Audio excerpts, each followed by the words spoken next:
الحمد للہ وکفا وسلام علی عبادہ الذین اصطفیٰ اما بعد۔ عشرہ مبشرہ میں سے دوسرے بزرگ حضرت عمر رضی اللہ تعالیٰ عنہ ہیں۔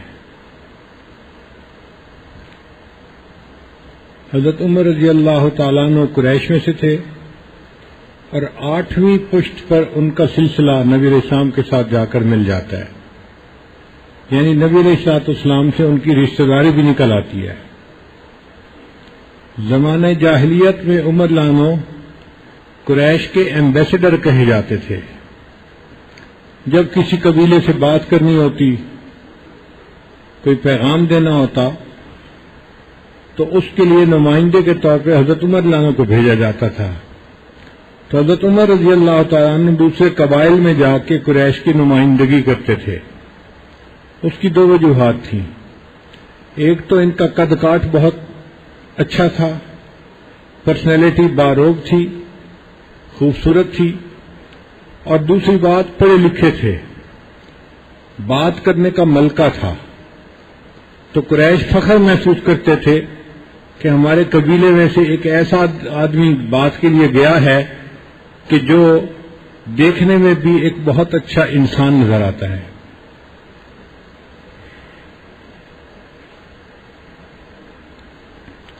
جب اسلام لے کر آئے تو حضرت عمر لانو کا شمار علماء صحابہ میں سے ہوا۔ بہت سارے باقی صحابہ ان کے اقتدا کیا کرتے تھے۔ حدیث مبارکہ میں ہے کہ نبی علیہ السلام ایک مرتبہ ایک انصار کے باغ میں گئے اور ان کے ساتھ ابو موسیٰ اشعری رضی اللہ تعالیٰ عنہ خدمت کے لیے ساتھ تھے۔ تو نبی علیہ السلام کی طبیعت بہت خوش تھی اور آپ گرمی سے ریلیکس ہونا چاہتے تھے، تو آپ صلی اللہ علیہ وسلم کنویں کی منڈیر پر اس طرح بیٹھے کہ آپ نے اپنی ٹانگیں مبارک جو تھی وہ کنویں کے اندر لٹکا لیں۔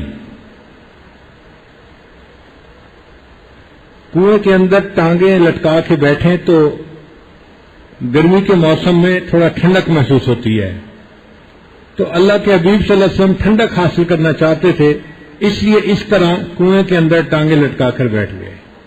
اب اس موقع پر اللہ تعالیٰ کی طرف سے نبی علیہ السلام کو خوشخبری ملی، تو آپ نے فرمایا ابو موسیٰ باغ کا دروازہ بند کر دو، کوئی آنے والا آئے تو پہلے مجھ سے پوچھو پھر دروازہ کھولو۔ چنانچہ انہوں نے دروازہ بند کر دیا۔ تھوڑی دیر کے بعد دروازہ کھٹکھٹایا گیا۔ ابو موسیٰ اشعری نے پوچھا کون؟ جواب آیا ابو بکر۔ تو انہوں نے پوچھا اے اللہ کے حبیب صلی اللہ علیہ وسلم، ابو بکر صدیق آئے ہیں۔ نبی علیہ السلام نے فرمایا باغ کا دروازہ بھی کھول دو اور ان کو جنت میں جانے کی بشارت بھی دے دو۔ پھر تھوڑی دیر کے بعد دروازہ کھٹکھٹایا گیا، پوچھا کون؟ عمر۔ نبی علیہ السلام نے دوبارہ پھر یہی فرمایا باغ کا دروازہ بھی کھول دو اور آنے والے کو جنت کی بشارت بھی دے دو۔ تو حضرت عمر رضی اللہ تعالیٰ عنہ عشرہ مبشرہ میں سے ہیں۔ اسی دنیا میں اللہ کے حبیب صلی اللہ علیہ وسلم نے ان کو بائی نیم جنت کی بشارت عطا فرما دی تھی۔ یہ بہت بڑی سعادت ہے کہ نبی علیہ السلام کی زبان فیض ترجمان سے کسی کو دنیا میں جنت کی بشارت مل جائے۔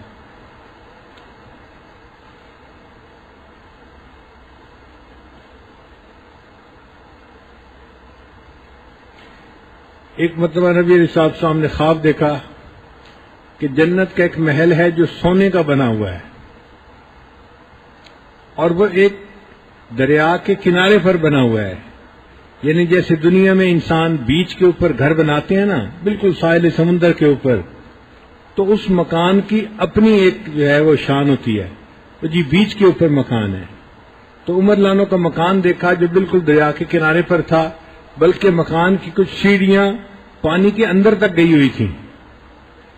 تو نبی علیہ السلام نے دیکھا کہ ایک عورت وہاں بیٹھی وضو کر رہی ہے۔ تو آپ صلی اللہ علیہ وسلم نے فرشتے سے پوچھا کہ یہ محل کس کا ہے؟ انہوں نے کہا کہ یہ عمر رضی اللہ تعالیٰ عنہ کا ہے۔ تو نبی علیہ السلام جاگے اور آپ صلی اللہ علیہ وسلم نے یہ خواب حضرت عمر عنہ کو سنایا کہ عمر میں نے جنت میں تمہارے محل کو بھی دیکھا، میرا دل چاہتا تھا کہ میں محل میں داخل ہو کے اندر کی عمارت کو بھی دیکھوں مگر مجھے تمہاری غیرت یاد آ گئی اور میں محل کے اندر داخل نہیں ہوا۔ تو عمر لانو رونے لگ گئے، اے اللہ کے حبیب صلی اللہ علیہ وسلم، اگر آپ چاہتے تھے تو آپ محل کو ضرور دیکھ لیتے، میرے لیے سعادت ہو جاتی۔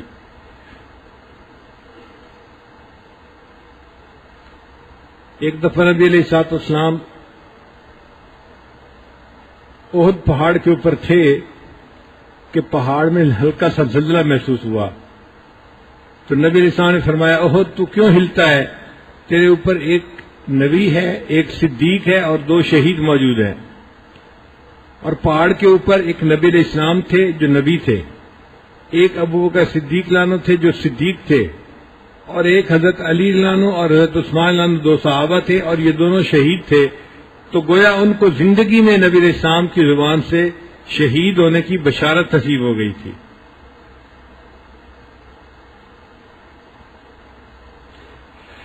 نبی علیہ السلام نے فرمایا کہ پہلی امتوں سے میں کچھ محدث ہوا کرتے تھے، ایک ہوتا ہے محدث، ایک ہوتا ہے محدث۔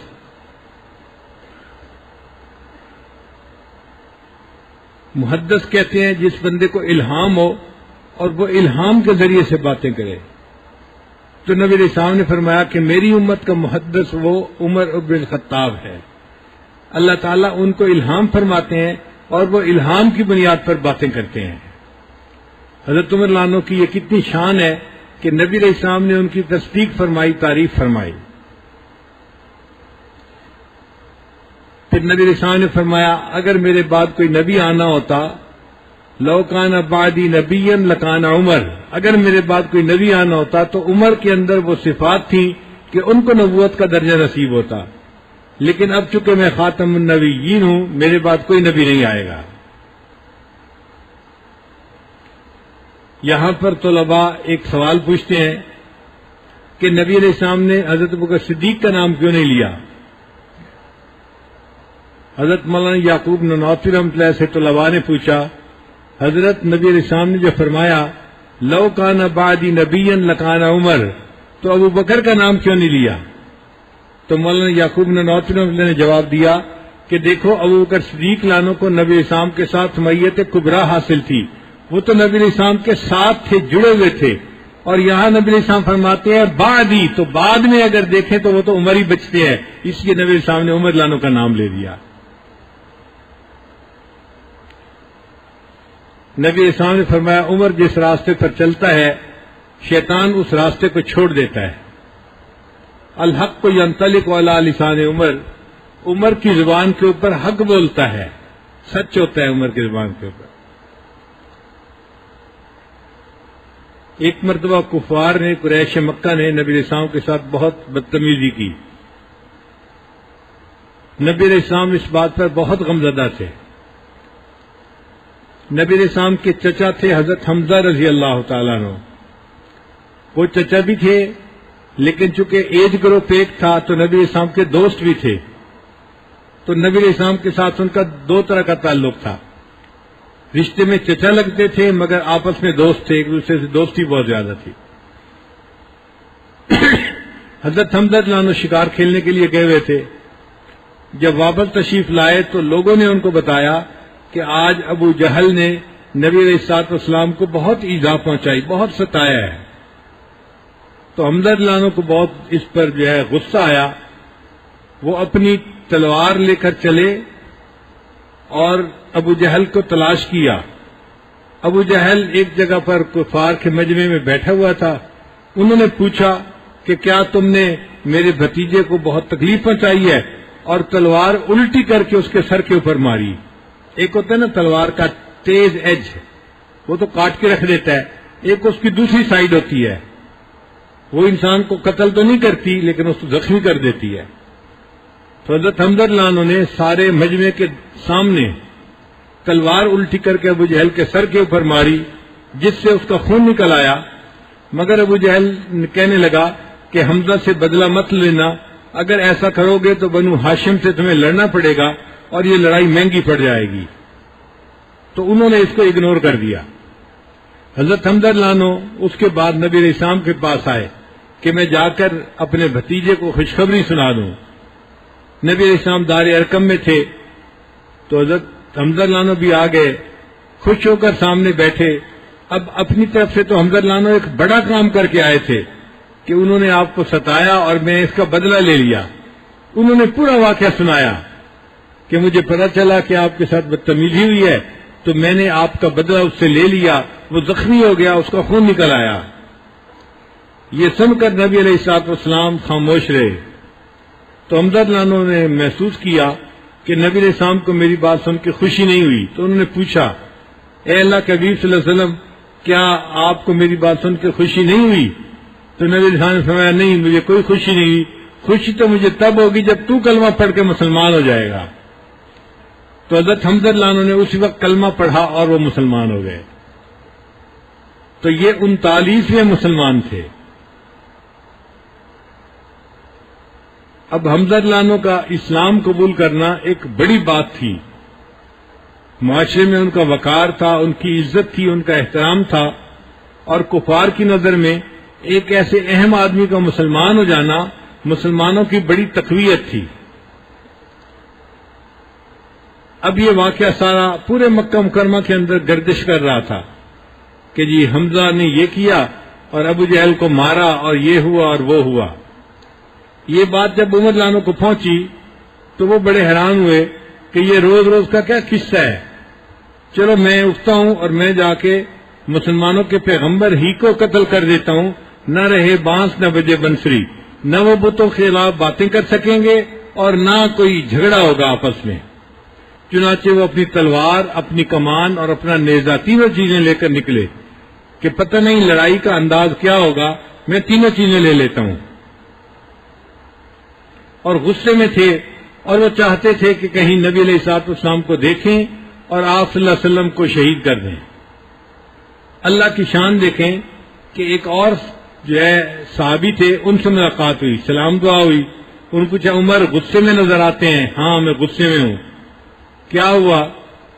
بس میں چاہتا ہوں کہ میں جاؤں اور مسلمانوں کے پیغمبر علیہ الصلوۃ والسلام کا کام تمام کر دوں. جب یہ کہا تو اس نے آگے سے کہا, تم ان کی بات کرتے ہو جو اپنے گھر کی خبر لو, تمہاری بہن اور تمہارا بہنوئی وہ مسلمان ہو چکے ہیں. حضرت عمر لانو تو اس بات کا تصور بھی نہیں کر سکتے تھے کہ ان کے گھر کے لوگ اسلام قبول کریں. چنانچہ انہوں نے رخ بدلا اور اپنی بہن کے گھر پہنچ گئے. ان کے بہنوئی تھے حضرت سعید رضی اللہ تعالیٰ عنہ. انہوں نے دروازہ کھولا. عمر لانو اندر داخل ہوئے, غصے میں تھے. اپنے بہنوئی کو کہنے لگے کہ میں نے سنا ہے کہ آپ لوگ مسلمان ہو گئے ہیں. ان کا اگر اسلام سچ ہو تو پھر مسلمان ہونے میں کیا حرج ہے. بس یہ سنتے ہی انہوں نے اس کو مارنا شروع کر دیا اپنی کمان سے. حضرت عمر لانو کی بہن بھی قریب تھیں, وہ آگے بڑھی اور اپنے خامن کو بچانے لگی. تو حضرت عمر لانو نے اپنی بہن کے زور کا تھپڑ لگایا تو وہ نیچے جا گری. جب اٹھی تو ان کی آنکھوں میں آنسو بھی تھے, تکلیف بھی ہو رہی تھی, رو رہی تھی. تو انہوں نے کہا کہ تم میرے خامد کو کیوں مار رہے ہو؟ عمر اللہ نے کہا کہ تمہاری جرت کیسے ہوئی کہ تم لوگ مسلمان ہو جاؤ بغیر میرے کہے؟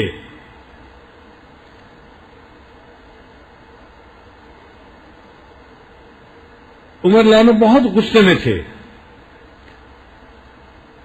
تو عمر لانو کے غصے کو دیکھ کر پھر بہن نے آگے سے جواب دیا کہ عمر, جس ماں کا دودھ تو نے پیا ہے اسی ماں کا دودھ میں نے پیا ہے.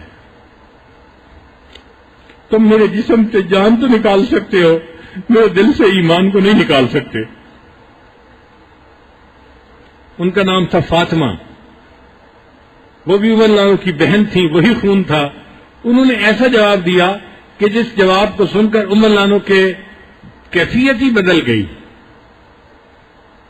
کہنے لگے, اچھا مجھے بتاؤ تم لوگ ابھی کیا سن رہے تھے, پڑھ رہے تھے, مجھے آواز آ رہی تھی. تو ایک صحابی تھے خباب رضی اللہ تعالیٰ عنہ, وہ ان کے گھر میں ان کو قرآن پاک پڑھا رہے تھے, اور عمر لانو جب آئے تو وہ چھپ گئے تھے. تو جب عمر لانو نے کہا کہ بتاؤ, لاؤ دکھاؤ تم کیا پڑھ رہے تھے, تو بہن نے کہا, عمر تو مشرک ہے, ناپاک ہے, تو اس کتاب کو ہاتھ نہیں لگا سکتا, یہ اللہ کا کلام ہے, پاک بندہ ہاتھ لگا سکتا ہے, تم غسل کرنے کے بعد ہاتھ لگا سکتے ہو. تو عمر لانو نے غسل کیا اور پھر اس کے بعد ان کے سامنے وہ قرآن پاک کی آیات لائی گئیں. عمر لانا نے ان کو پڑھنا شروع کیا. وہ سورہ طٰہٰ کی ابتدائی آیات تھیں. طٰہٰ ما انزلنا علیک القرآن لتشقی الا تذکرۃ لمن یخشی. پڑھتے پڑھتے جب وہ اس آیت پر پہنچے اننی انا اللہ لا الہ الا انا فاعبدنی واقم الصلاۃ لذکری، تو عمر لانا کے دل میں ایمان کا نور آ گیا. وہ کہنے لگے اچھا مجھے تم اپنے پیغمبر اسلام کے پاس لے چلو. جب انہوں نے یہ الفاظ کہے کہ مجھے اپنے پیغمبر اسلام کے پاس لے چلو تو خباب لانا جو چھپے ہوئے تھے وہ بھی نکل کے آ گئے اور کہنے لگے عمر مبارک ہو، میں نے اپنے پیارے حبیب صلی اللہ علیہ وسلم کو دعا کرتے ہوئے دیکھا ہے تمہارے بارے میں، اللہ عمر بن خطاب کو ہدایت عطا فرما دے. میرے آقا صلی اللہ علیہ وسلم کی دعا قبول ہو گئی اور اللہ نے تمہیں ایمان کے لیے قبول فرما لیا. چنانچہ عمر لانو ہاتھ میں تلوار لے کر دار ارقم پہنچے. دار ارقم میں نبی علیہ السلام بھی موجود تھے اور صحابہ کرام بھی آپ کے ساتھ موجود تھے. دروازہ کھٹکھٹایا گیا. ایک صحابی نے اندر سے دیکھا سوراخ میں سے، تو انہوں نے دیکھا کہ عمر لانو کھڑے ہیں اور ہاتھ میں ننگی تلوار ہے. تو عمر لانو سے تو سب لوگ ڈرتے تھے. وہ حیران ہو کر بتانے لگے کہ دروازے پر عمر کھڑا ہے اور اس کے ہاتھ میں ننگی تلوار ہے. تو حمزہ لانو کہنے لگے فکر کی بات نہیں ہے، دروازہ کھول دو.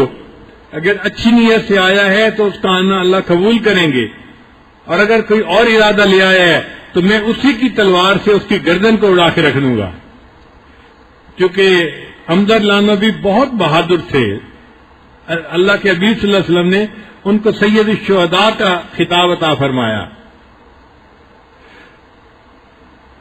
تو حضرت عمر لانو کے لیے دروازہ کھول دیا گیا. حضرت عمر لانو گھر میں داخل ہوئے، لیکن ان کے انداز بدلے ہوئے تھے. وہ پہلے والی سختی، وہ جو طبیعت کے اندر ایک روب تھا اور سختی تھی وہ نہیں تھی. اب عاجزی تھی طبیعت کے اندر. چنانچہ نبی علیہ السلام کے پاس آ کر کھڑے ہو گئے. نبی علیہ السلام نے ان کو یہاں انسان کے جہاں کرتا اور شلوار ملتے ہیں، کرتا اور تہبند ملتے ہیں، بے مجامع قمیص سے ہی اس جگہ سے ان کو پکڑ کے فرمایا تو کب تک کلمہ نہیں پڑھے گا؟ یہ میرے آقا صلی اللہ علیہ وسلم کی دعا تھی کہ جب نبی علیہ السلام نے یہ فرمایا تو عمر لانو نے کلمہ پڑھا اور وہ مسلمان ہو گئے. جب انہوں نے کلمہ پڑھا صحابہ کو اتنی خوشی ہوئی کہ سب نے مل کر اللہ اکبر کا نعرہ لگایا. اس نعرے کی آواز مکہ مکرمہ کے لوگوں نے بھی سنی، باہر کے یعنی یہ آواز گھر سے باہر تک گئی، گلی تک گئی، لوگوں نے سنا کہ اللہ اکبر کا نعرہ لگائے. خیر عمر لانو مسلمان ہو گئے. پھر تھوڑی دیر کے بعد عمر لانو نے نبی علیہ السلام سے پوچھا اے اللہ کے حبیب صلی اللہ علیہ وسلم ہمیں اب نماز نہیں پڑھنی؟ فرمایا پڑھنی ہے. تو اے اللہ کے حبیب صلی اللہ علیہ وسلم ہم یہاں گھر میں کیوں نماز پڑھیں؟ ہم چلتے ہیں اور چل کے مسجد کے اندر، حرم کے اندر جا کے نماز پڑھتے ہیں. اس وقت تک مسلمانوں کی اتنی طاقت نہیں تھی کہ وہ مسجد میں جا کے نماز ادا کر سکیں. وہ گھر میں چھپ کے پڑھ لیا کرتے تھے. لیکن عمر لانو تو نڈر تھے، بہادر تھے، کسی سے نہیں ڈرتے تھے. وہ کہنے لگے اب چھپنے کی کیا ضرورت ہے. چنانچہ نبی علیہ الصلوۃ والسلام کو لے کر وہ حرم شریف میں آئے. 2 لائنیں بنی ہوئی تھیں. ایک لائن کے آگے حضرت عمر لانو تھے، ان کے ہاتھ میں بھی تلوار تھی، اور دوسری لائن کے آگے سید الشہداء امیر حمزہ لانو تھے اور ان کے پیچھے بھی چند صحابہ تھے. اس طرح دونوں طرف سے جو ہے نا 2 لائنیں تھیں اور نبی علیہ السلام ان کے ساتھ تھے. اور نبی علیہ السلام مسجد میں تشریف لائے اور مسجد میں عمر لانو نے اعلان کیا جو بندہ چاہتا ہے کہ اپنی بیوی کو بیوہ کروائے اور اپنے بچوں کو یتیم کروائے وہ آئے میرے ساتھ لڑنے کے لیے، میں تیار ہوں. مگر لوگ عمر لانو کو جانتے تھے اور ان کی بہادری اور ان کی شجاعت سے واقف تھے. کسی میں ہمت نہ ہوئی کہ عمر لانو کے سامنے آئے. حضرت عمر لانو کی موجودگی میں نبی علیہ السلام نے مسجد حرام میں بیت اللہ میں آپ سمجھیں کہ نماز ادا فرمائی اور اسلام اور کفر کے درمیان ایک واضح فرق ہو گیا. اس فرق کی وجہ سے ان کا لقب فاروق پڑ گیا. وہ عمر فاروق کہلائے. وہ اسلام اور کفر کے درمیان فرق کرنے والے تھے. اللہ تعالیٰ نے ان کی وجہ سے اسلام کو قوت عطا فرما دی تھی. چنانچہ ان کی زندگی کے بارے میں حضرت عبداللہ بن مسعود لانو کا ایک قول ہے جس میں انہوں نے عمر لانو کی پوری زندگی کا نقشہ سمیٹ کر رکھ دیا گیا. وہ فرمایا کرتے تھے ان اسلام عمر کان فتحن، کہ عمر لانو کا اسلام قبول کرنا اسلام کی فتح تھی. وَإِنَّ هِجْرَتُهُ كَانَتْ نَصْرًا، اور ان کا ہجرت کرنا مکہ سے مدینہ یہ اسلام کی مدد تھی. وَإِنَّ أَمَارَتُهُ كَانَ رَحْمَةً، اور ان کا امیر المومنین بننا، خلیفہ بننا امت کے لیے یہ رحمت تھی.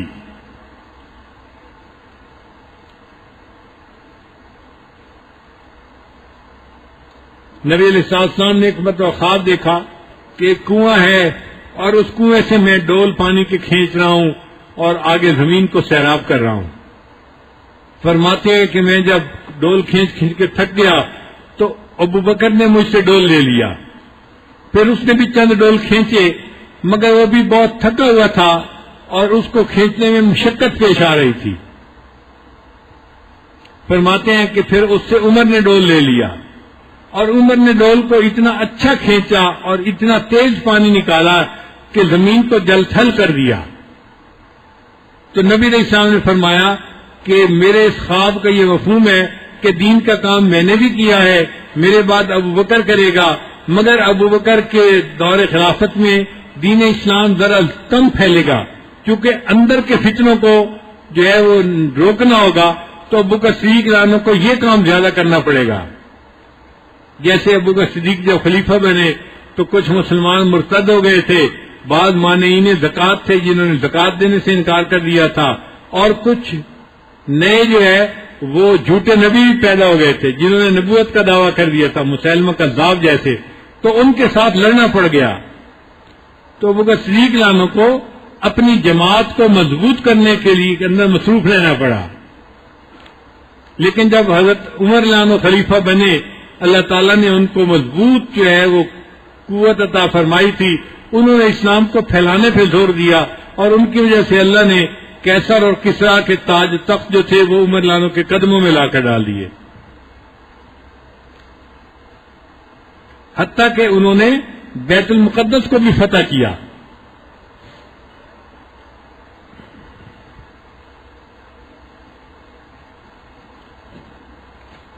ان کے امیر لشکر تھے ابو عبیدہ ابن جراح رضی اللہ تعالیٰ عنہ، وہ بھی اشرا مبشرہ میں سے ہیں. نبی علیہ السلام نے ان کو امین حاضر الامہ فرمایا کہ میری ہر امت کا کوئی امین ہوتا ہے، میری امت کا امین ابو عبیدہ ابن جراح ہے. ان کو عمر لانو نے اپنی فوج کا امیر بنایا تھا. جب انہوں نے بیت المقدس کا محاصرہ کیا تو یہودی اندر سمٹ گئے. کچھ دنوں کے بعد یہودیوں نے پیغام بھیجا، آپ ہمارے ساتھ لڑائی مت کریں، ہماری کتابوں میں نشانیاں موجود ہیں کہ کون بیت المقدس کا فاتح بنے گا، تم اپنے خلیفہ کو بلاؤ، ہم ان نشانیوں کو دیکھیں گے، اگر نشانیاں ہوئیں تو ہم خود اپنی چابی بیت المقدس کی ان کے حوالے کر دیں گے، اور اگر نشانیاں ان کے اندر نہ ہوئیں تو ہم تمہارے ساتھ مقابلہ کریں گے، تم ہم سے کبھی بھی یہ چابیاں نہیں لے سکتے. تو ابو عبیدہ ابن جراح نے حضرت عمر لانو کو خط لکھا، اے امیر المومنین، آپ اگر تشریف لائیں تو زیادہ بہتر ہے کہ لڑائی کی بجائے صلح سے مسئلہ حل ہو جائے گا. حضرت عمر لانو جانا چاہتے تھے، حضرت علی لانو سے مشورہ کیا. حضرت علی لانو نے کہا کہ گرمی بہت ہے اور آپ سفر کریں گے اور معاملہ تو اللہ کے اختیار میں ہے، آپ دیکھ لیں، جانا چاہیں تو جائیں اور رکنا چاہیں تو رک جائیں، ہمیں آپ کی یہاں زیادہ ضرورت ہے. اصل میں علی لانو جانتے تھے کہ عمر لانو جیسا شخص اور کوئی موجود نہیں ہے امت کو سنبھالنے والا، اگر ان کو کچھ ہو گیا تو اسلام کا کیا بنے گا. اس لیے وہ چاہتے تھے کہ یہ مرکز میں رہیں اور یہاں رہ کر کام کریں، صبر نہ کریں. مگر عمر لانو نے ارادہ کر لیا جانے کا. چنانچہ عمر لانو چلے تو اس وقت ان کے کپڑے کے اوپر 12 پیوند لگے ہوئے تھے. وقت کے خلیفہ نے جو کپڑے پہنے ہوئے تھے تو 12 پیوند لگے ہوئے تھے، اور ایک پیوند جو تھا چمڑے کا بھی تھا.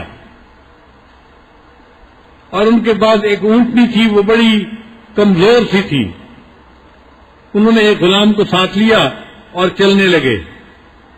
صحابہ نے عرض کیا کہ آپ اچھے کپڑے پہن لیجئے، ہمارے پاس موجود ہیں. اس وقت تو اسلام کو اللہ نے فتوحات عطا فرمائی ہیں اور ان فتوحات کی وجہ سے بیت المال کے اندر بہت کچھ ہے. غربت کا وقت نہیں ہے. آپ اسلام کی نمائندگی کریں گے تو آپ بہتر ہے کہ اچھا لباس پہن کر جائیں. کافروں کے دل پر روب پڑے کہ مسلمانوں کو بھی اللہ تعالیٰ نے دنیا کی یہ سب نعمتیں عطا فرما دی ہیں، اور جو تاثر ہے نا کہ مسلمان کمزور ہیں اور غریب ہیں، یہ ختم ہونا چاہیے. چنانچہ حضرت عمر عنہ نے وہ کپڑے پہن تو لیے، ان کے لیے پھر ایک ابلک گھوڑا منگایا گیا. جب حضرت عمر عنہ اس ابلک گھوڑے پر بیٹھے تو تھوڑی دیر کے بعد پھر نیچے اتر گئے. غلام نے پوچھا امیر المومنین نیچے کیوں اترے؟ فرمایا کہ میرے دل کی کیفیت بدل گئی اور میرے دل نے مجھے کہا کہ نہیں، مجھے اپنی اونٹنی پہ سفر کرنا چاہیے اور وہی کپڑے پہننے چاہیے جو میرے ذاتی ہیں. چنانچہ حضرت عمر عنہ نے اپنے کپڑے بدل لیے اور انہی کپڑوں کے ساتھ جو آپ کے تھے اونٹنی کے اوپر سفر کیا اور اپنے غلام کے ساتھ طے کیا کہ 1 میل میں اونٹنی پر سوار ہوں گا، آپ پیدل چلیں گے، اور دوسری مرتبہ آپ سوار ہونا اور میں پیدل چلوں گا. اس نے کہا کہ میں تو غلام ہوں، آپ اونٹنی پر بیٹھے، میں چلتا رہوں گا پیدل. فرمایا اگرچہ تم غلام ہو لیکن انسان تو ہو، جیسے میں تھکوں گا مجھے مشقت پہنچے گی، ایسے تمہیں بھی مشقت پہنچے گی اور تم بھی تھکو گے، لہذا یہ مناسب نہیں کہ میں اونٹ پر سفر کروں اور تم چلتے رہو، ایک ایک منزل کا حساب کر لیتے ہیں. غلام اس کے اوپر تیار ہو گیا. اللہ تعالیٰ کی شان دیکھیں، سفر کٹتا رہا. عین جب آخری 1 میل تھا جہاں پہ یہودیوں کے راہب اور بڑے بڑے جو تھے وہ ربائی وہ موجود تھے، تو وہ 1 میل کا سفر غلام کے اونٹنی پر بیٹھنے کا تھا اور حضرت عمر عنہ کے پیدل چلنے کا تھا. تو عمر عنہ نے اونٹنی کی رسی کو پکڑ لیا اور اونٹنی کو جو مہار تھی وہ بھی چمڑے کی نہیں تھی بلکہ عام جیسے چھال ہوتی ہے نا کھجور کی، اس کی بنی ہوئی رسی تھی جو بہت معمولی سمجھی جاتی ہے. تو عمر عنہ نے وہ مہار پکڑ لی اور پیدل چلنا شروع کر دیا اور اونٹنی کے اوپر غلام بیٹھا ہوا تھا. اس حال میں جب وہاں پہنچے تو یہودیوں کے جو علماء تھے انہوں نے اپنی کتاب تورات کو نکالا اور عمر عنہ کی نشانیاں اس میں دیکھی، تو اس میں ہو بہو یہی نشانیاں رکھی ہوئی تھی کہ عمر عنہ کے کپڑے کے اوپر پیون لگے ہوئے ہوں گے اور ان کا غلام اونٹنی پہ سوار ہوگا اور وہ خود اونٹنی کی مہار پکڑ کے پیدل چل کے آ رہے ہوں گے. جب انہوں نے تمام نشانیاں عمر عنہ کے اندر دیکھ لی تو بغیر لڑائی کے انہوں نے چابیاں حوالے کر دی اور حضرت عمر عنہ بیت المقدس کے فاتح بن گئے.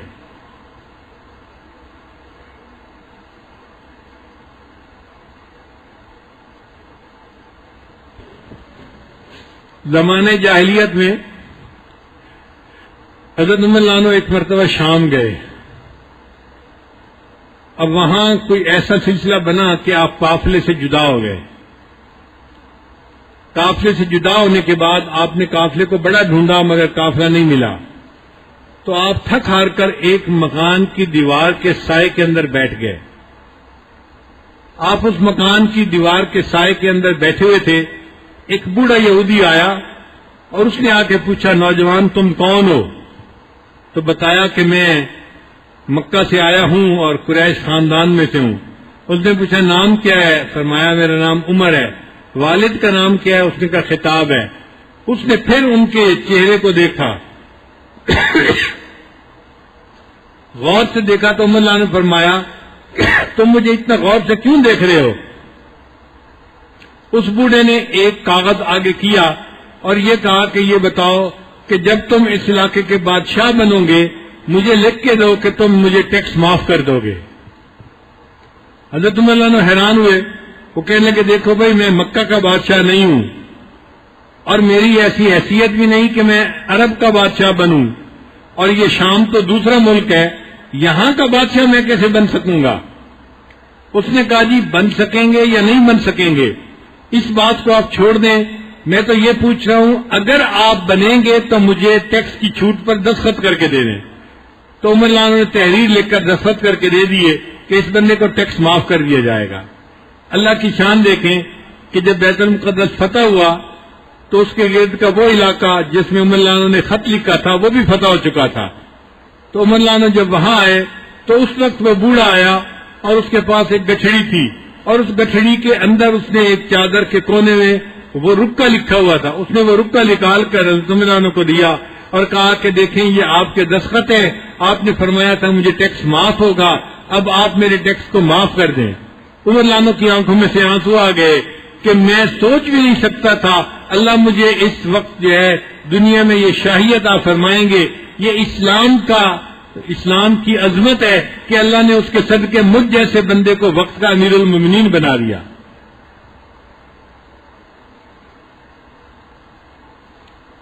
ایک مرتبہ عمر لانو مدینہ سے مکہ مکرمہ آئے تو مکہ مکرمہ کی ایک پہاڑی پر چڑھ رہے تھے.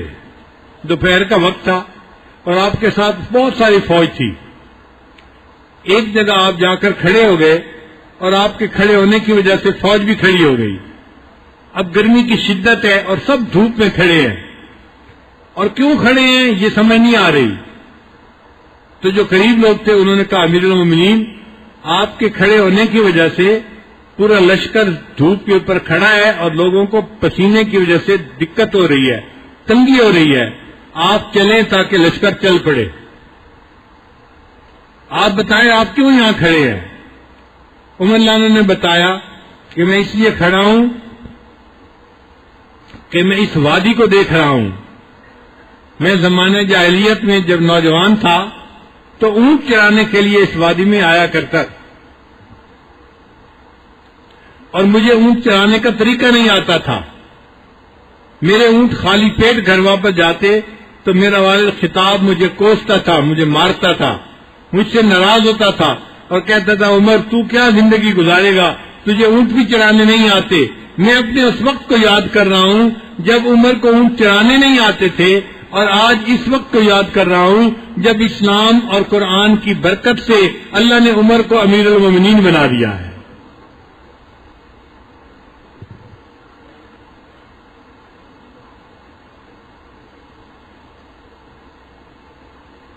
عمر لانو کو اللہ تعالی نے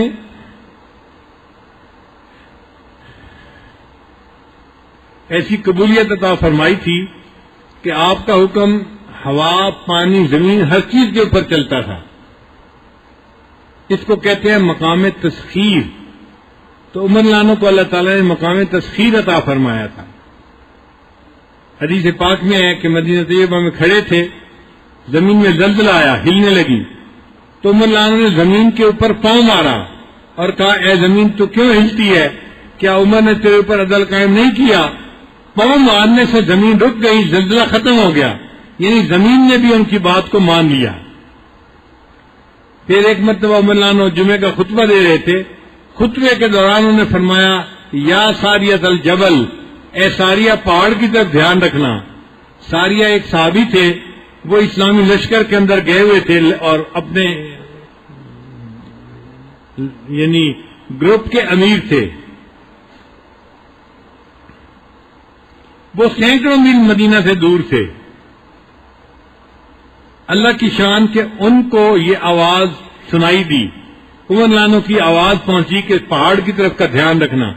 وہ جس لشکر سے دشمن سے لڑنا چاہتے تھے اصل میں وہ پہاڑ کے پیچھے سے ان کے اوپر حملہ کرنا چاہتا تھا, ان کو نقصان پہنچانا چاہتا تھا. جب عمر لانو کی انہوں نے آواز سنی تو انہوں نے پہاڑ کی طرف دھیان کیا اور ان کو لشکر آتا نظر آیا تو وہ ان کے نقصان سے بچ گئے اور اللہ نے مسلمانوں کو فتح عطا فرمائی. تو عمر لانو کا یہ پیغام ہوا نے سینکڑوں میل دور تک پہنچا دیا.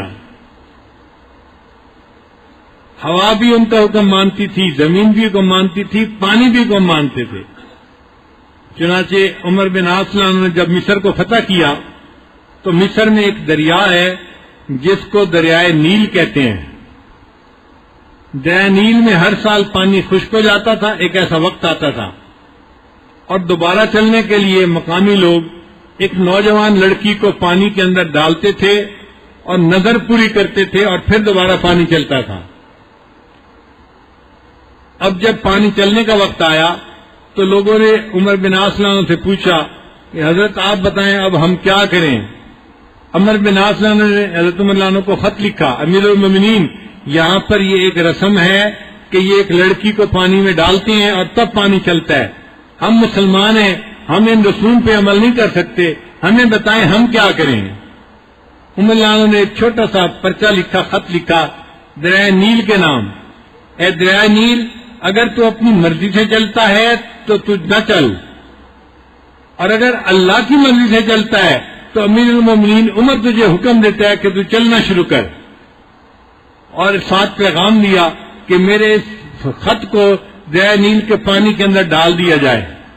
جب وہ رکا پانی کے اندر ڈالا گیا، دریائے نیل کا پانی چلنا شروع ہوا، اس وقت سے چل رہا ہے، اس کے بعد آج تک دریائے نیل کا پانی ختم نہیں ہوا۔ تو عمر عنہ کا حکم ہوا نے مانا، پانی نے مانگا، زمین نے مانا، آگ نے مانا۔ ایک مرتبہ ایک آگ پہاڑ کی غار سے نکلی اور مدینہ طیبہ طرف بڑھنے لگ گئی، قریب تھا کہ وہ شہر کے اندر تک پھیل جاتی۔ حضرت عمر نے تمیم داری عنہ کو بلایا اور ان کو فرمایا کہ آپ جائیں اور جا کر اس آگ کو واپس اسی جگہ کر دیں جہاں سے نکلی تھی۔ انہوں نے 2 رکعت نفل پڑھے، اللہ سے دعا مانگی اور آگ کے قریب پہنچے تو جو اپنا کرتا، اپنا رومال تھا، وہ انہوں نے اپنی چادر کو ہاتھ میں پکڑا اور آگ کو اس طرح مار رہے تھے جیسے کسی جانور کو چھانٹے سے مارتے ہیں۔ ان کے چھانٹے کے مارنے سے آگ سمٹنا شروع ہوئی، جہاں سے نکلی تھی وہیں پر واپس چلی گئی۔ تو عمر عنہ کا حکم آگ پہ چلا، پانی پہ چلا، زمین پہ چلا، ہوا پہ چلا۔ اللہ نے ان کو مقام تسخیر عطا فرمایا تھا۔ ان کی زندگی کے اندر احتیاط بہت تھی۔ چنانچہ رات کا وقت تھا، ان کو ملنے کے لیے حضرت علی عنہ آئے۔ عمر عنہ نے پوچھا، علی کوئی کام ہے سرکاری یا ذاتی مشورے کے لیے آئے ہو؟ تو حضرت علی عنہ نے فرمایا کہ نہیں، میں ویسے ہی آپ سے ملنے کے لیے آ گیا ہوں، کٹسی کال ہے یہ۔ حضرت عمر نے ان کو بٹھایا اور جو چراغ جل رہا تھا اس کو پھونک مار کے بجھا دیا۔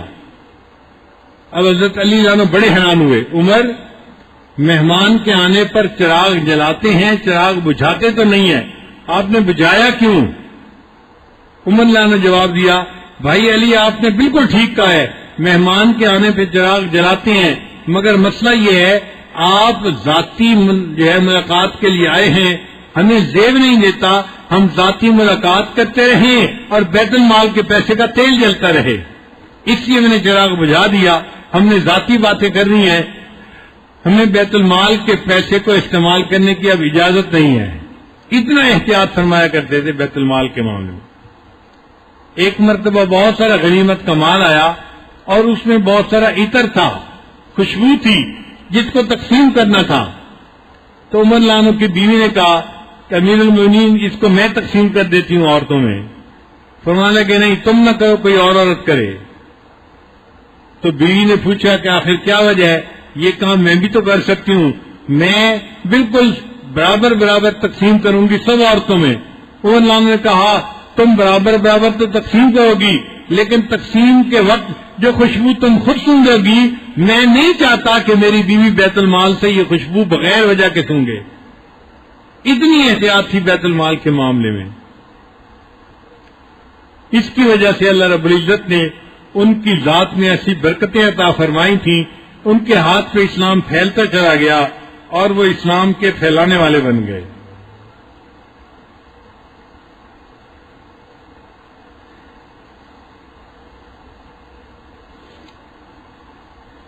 حضرت عمر عنہ کو ہر وقت اللہ کے سامنے پیشی کا ڈر رہتا تھا، یہ ان کی خصوصیت تھی۔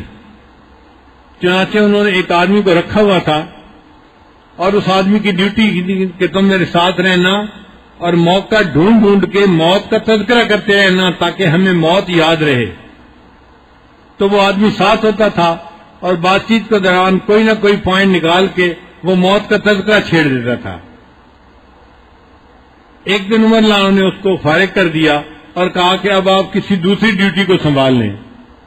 اس نے پوچھا امیر المومنین کیا اب موت کے تذکرے کی ضرورت نہیں ہے؟ تو عمر لانو نے اپنی داڑھی کی طرف اشارہ کیا جس کے اندر چند بال سفید آ گئے تھے. فرمایا اب یہ میرے سفید بال مجھے قبر کی یاد دلانے کے لیے کافی ہیں. اتنا روتے تھے کہ ان کے رخسار کے اوپر رونے کی وجہ سے پانی کی لکیروں کے نشان بن گئے تھے. اتنا روتے تھے. یہ جو ان کا خوف تھا اس کی وجہ سے اللہ کے ہاں ان کا مقام بہت اونچا ہو گیا تھا.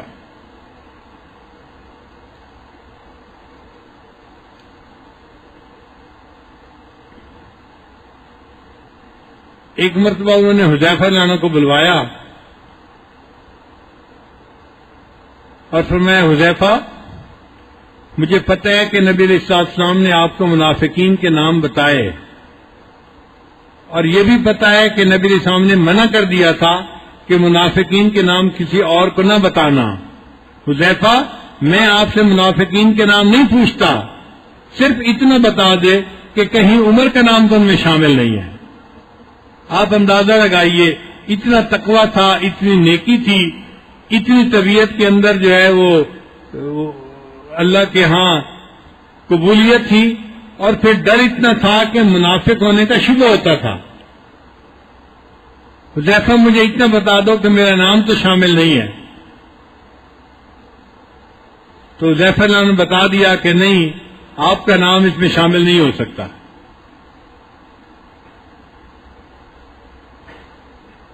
حضرت عمر رضی اللہ تعالیٰ عنہ دعا مانگتے تھے,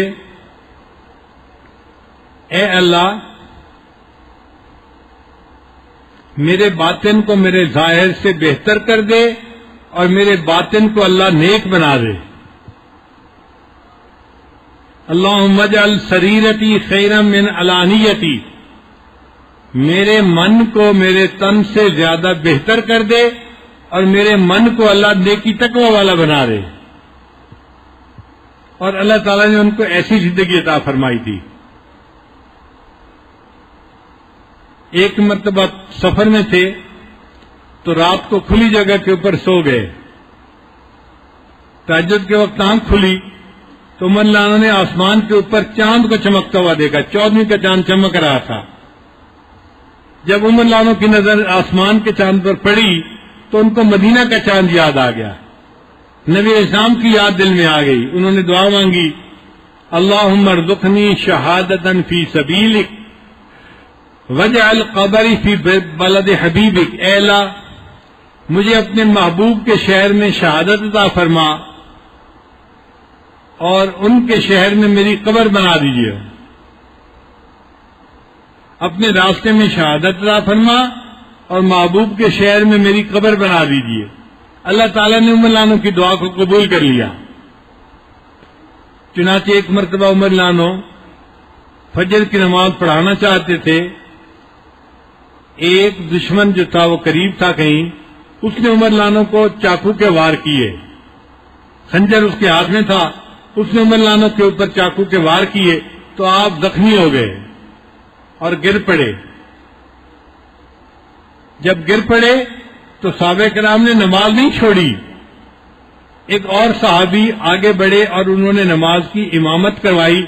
کیونکہ عمر لانو امامت کروا رہے تھے, انہوں نے نماز کو کنٹینیو رکھا اور مختصر نماز پڑھا کے پھر نماز کے بعد عمر لانو کو اٹینڈ کیا.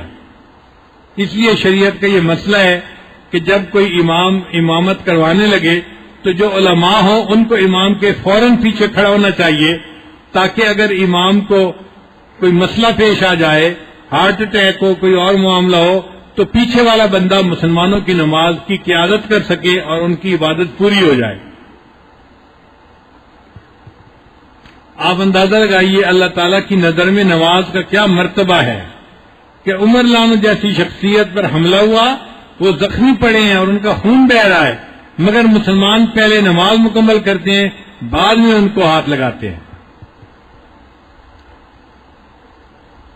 خیر ایک دو دن گزرے تو پھر اسی زخم کی وجہ سے عمر لانو کی شہادت ہو گئی.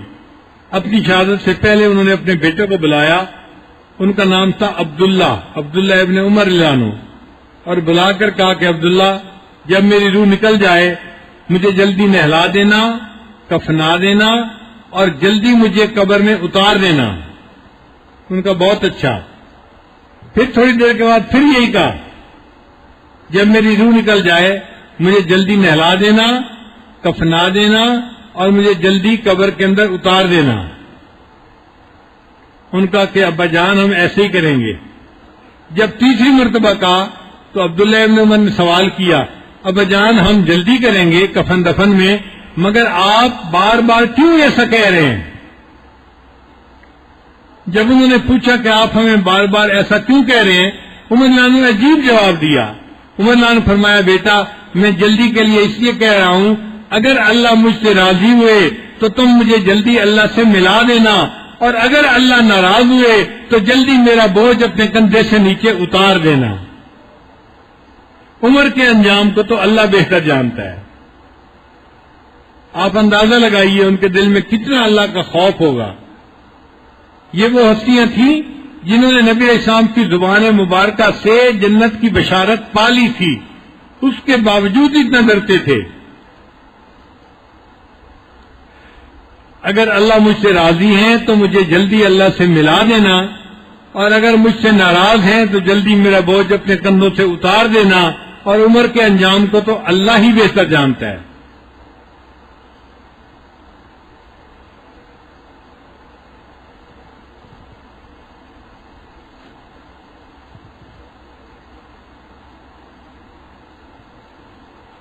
چنانچہ عمر لانو کے بارے میں چند اشعار ہیں۔ زمین مانگتے تھے نہ زر مانگتے تھے، پیغمبر خدا سے عمر مانگتے تھے۔ زمین مانگتے تھے نہ زر مانگتے تھے، پیغمبر خدا سے عمر مانگتے تھے۔ پہاڑوں پہ بھی خوف طاری ہو جس کا، زمین پر وہ ایسا بشر مانگتے تھے۔ کرے ساری دنیا پہ اپنا جو سایہ، وہ صحرا میں ایسا شجر مانگتے تھے۔ جو دنیا میں سارے سروں پر ہو بھاری، وہ ایک ایسا آزاد سر مانگتے تھے۔ جو فردوس میں سب سے ہو خوبصورت، عمر کے لیے ایسا گھر مانگتے تھے۔ جدا ہو نہ منزل سے پہلے جو ایسا، جدا ہو نہ منزل سے پہلے جو ایسا، وہ اپنے لیے ہم سفر مانگتے تھے۔ نبی اسلام نے اپنے لیے ایسا ہم سفر مانگا کہ جو ان سے زندگی میں کبھی جدا نہ ہو، اور حضرت عمر لانو اپنے نبی صلی اللہ علیہ وسلم سے زندگی میں کبھی جدا نہیں ہوئے۔ ان کے بارے میں شاعر کہتے ہیں، مرد جلال مرد ہنر بھیجنا پڑا، مرد جلال مرد ہنر بھیجنا پڑا، اونچے بدن پہ اونچا ہی سر بھیجنا پڑا۔ آئی صدائے کفر کسی سمت سے اگر، آئی صدائے کفر کسی سمت سے اگر، اس شخص کو اکیلا ادھر بھیجنا پڑا۔ بڑھنے لگا جو زور جہالت کی فوج کا، رومے زمین پہ رب کو عمر بھیجنا پڑا۔ بڑھنے لگا جو دور جہالت کی فوج کا، روئے زمین پہ رب کو عمر بھیجنا پڑا۔ سب سے بڑے نبی کی حفاظت کے واسطے، فولاد سے بھی سخت بشر بھیجنا پڑا۔ نبی علیہ السلام کی حفاظت کے لیے اللہ نے حضرت عمر لانو جیسی شخصیت کو دنیا میں بھیجا۔ اللہ تعالی ہمیں ان کی سچی محبت عطا فرمائے، اور جنت میں اللہ ہمیں ان کے قدموں میں جگہ عطا فرمائے۔ وآخر دعوانا ان الحمدللہ۔